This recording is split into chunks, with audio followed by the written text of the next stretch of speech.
Welcome to Madhu Taylor. நம்ம வந்து maxi ட்ரெஸ்க்கெல்லாம் எப்படி பாட்டம் பீஸ்க்கு லைனிங் கட் பண்ணுறதுன்னு பார்க்கலாம்.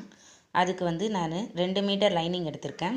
2ஆக மடித்து போட்டுட்டு ஃபோல்டிங் சைட்லேருந்து மேலே 4 இன்ச் மார்க் பண்ணிக்கிறேன். கீழே வந்து 8 இன்ச் மார்க் பண்ணிக்கிறேன்.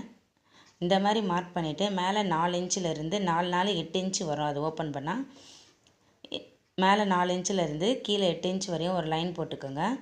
இது வந்து இன்ஸ்கர்ட் மாடலில் லைனிங் கட் பண்ணுறது. இந்த மாதிரி கட் பண்ணிங்கன்னா லைனிங் அதிகமாக வேஸ்ட் ஆகாது. ஃப்ளீட் வைக்க வேண்டிய ப்ராப்ளமும் இருக்காது. நீட்டாக இருக்கும். மேக்ஸி ட்ரெஸ் எல்லாத்துக்குமே இந்த மாதிரி நீங்கள் லைனிங் கட் பண்ணி பாருங்கள். ரொம்ப நீட்டாக இருக்கும். சுருக்கம் இல்லாமல் இருக்கும். கட் பண்ணி எடுத்துக்கோங்க. கட் பண்ணிவிட்டு இந்த பீஸை அப்படியே மேலே திருப்பி போடணும். கரை பாகத்தை வந்து இங்கே ஜாயின் பண்ணிடணும். இந்த ஃபோல்டிங் சைடை வந்து ஓப்பன் பண்ணிவிட்டு 2 பக்கமும் இந்த பீஸை வந்து ஜாயின் பண்ணிவிட்டு ஸ்டிச் பண்ணிங்கன்னா நீட்டாக இருக்கும்.